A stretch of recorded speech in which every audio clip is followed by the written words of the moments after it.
Okay, so I've lost my voice, but I'm gonna do my best to film this. This is my Surface find, and I think if you guys have seen my previous video, the Christmas shopping video, I had found a bunch of gift cards all in one spot, and they all had money on them.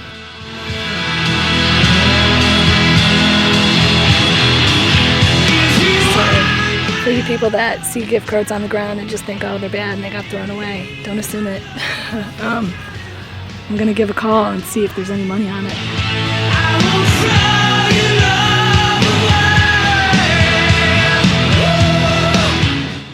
So yes, fitting that I would find a Starbucks card and it has $10.16 on it.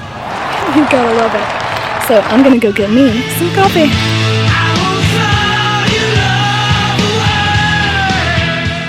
Not sure on this one. I don't know. But it's an old brass piece. Got a cool looking buckle. It's pretty old. I don't know. Got some gold gilt on it. I like it. So far, the only thing even worth mentioning on today's day is Breaking Out Ski Club. Guess it was a little pin. Okay. Wish me luck, because today's been a bust so far. Most decent find of the day. Really cool lead rifle.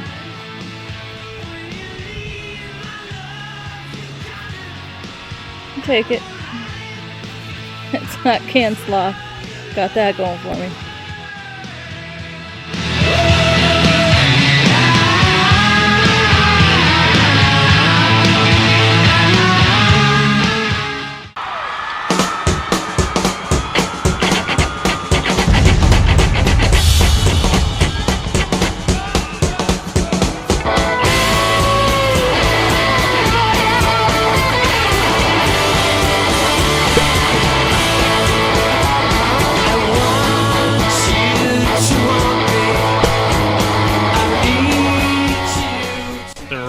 She found a ring. Let's see if it's junk or not.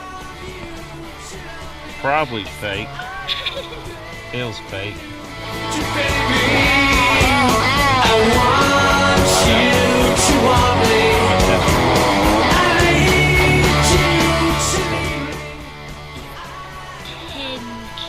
Oh man, my wife just found her first gold ring on the second day of metal detecting. A 10K, fairly large ring with a cross on it.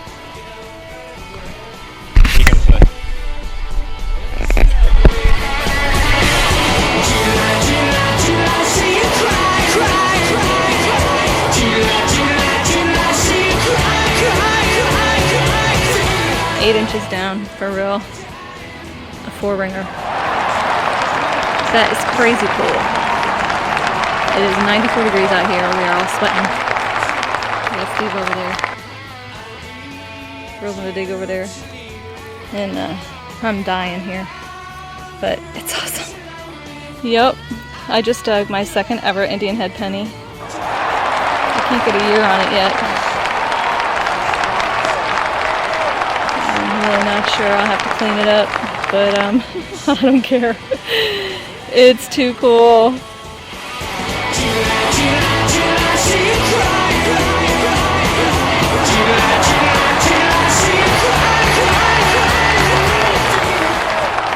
The dig, finding a silver ring. It looks like a little girl ring. There's writing on it. That's silver. Little hearts, yeah. It's broken, but it's silver.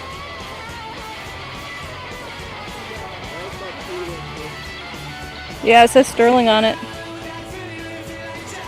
We're out here digging in this field. This little field. It is 94 degrees, sweating.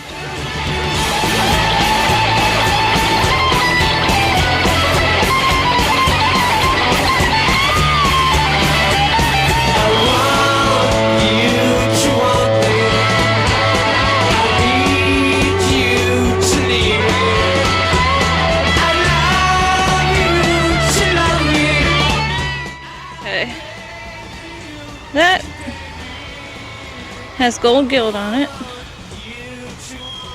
inside and out. I have no idea what that could possibly be. I'm digging at a site where it's mostly 1800 stuff, so, and it's definitely intricate. Floral pattern on there, floral and leaves. That is pretty badass. I like it. I will keep it.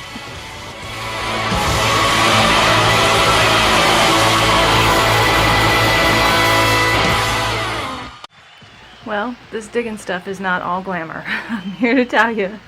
Just got washed out. Oh well. You may be wondering why the title Surrender for this video. Other than the fact that the ground surrenders relics for us to find, of course. What happens when you get rained out of a dig? When I get rained out of a dig, I still want to investigate history. That often means winding up at museums. This time, it's the Bennett place. The Bennett place and the end of the Civil War in the East. Many do not know that the Bennett place, it was actually the Bennett place and not Appomattox Courthouse that actually ended the Civil War in the East. It's a simple farmhouse in Durham, North Carolina, not far from Girls Rock Metal Detecting headquarters, that holds an amazing story. It was at this location on April 1865 that the two battle-weary adversaries, Confederate General Joseph E. Johnston and Union General William T. Sherman, met on 3 separate occasions to negotiate a Confederate surrender. The Confederate army was outnumbered and outgunned, but they were willing to continue to fight. Sherman, he was witness to this at the Battle of Bentonville on March 19th through the 21st of 1865. Johnston descended upon one wing of Sherman's army and nearly destroyed it before Union reinforcements could come to their aid. Then, by early April, the two armies were facing one another in North Carolina as the Confederates were attempting to reach Virginia to link up with General Robert E. Lee. Before they could reach him, he had surrendered to Ulysses S. Grant on April 9th at Appomattox.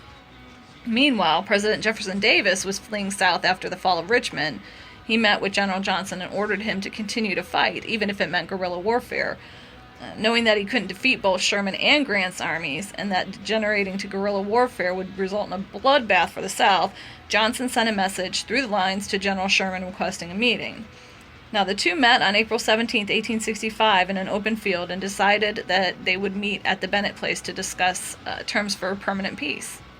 At their initial meeting, Sherman informed Johnson of the assassination of President Abraham Lincoln. This was shocking information. The two agreed to meet the next day to continue negotiations. At the second meeting, Sherman provided an armistice that could be canceled at 48 hours' notice, disbanding the armies, recognition of state government, establishment of federal courts, restoration of political and civil rights, and a general amnesty.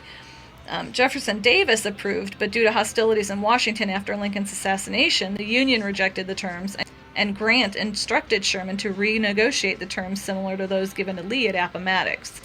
Unfortunately, Davis opposed these more stringent terms and ordered Johnson to disband the infantry and escape with the mounted troops.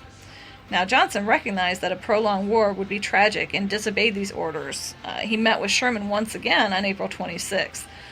The result of this meeting was a military surrender of 89,270 soldiers, ending the Civil War in the Carolinas, Georgia, and Florida.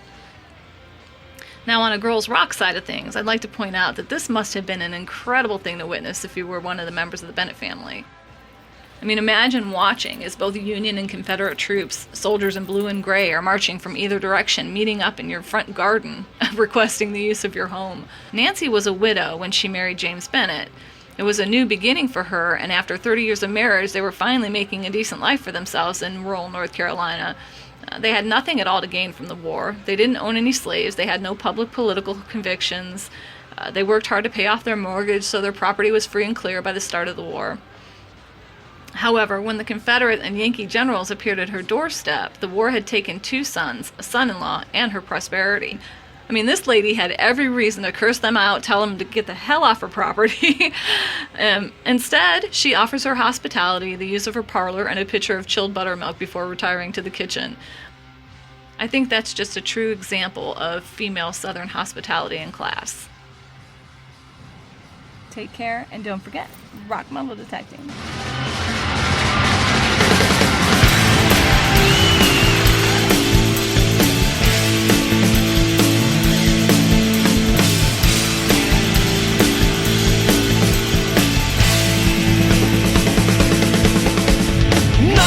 told me, yes, she told me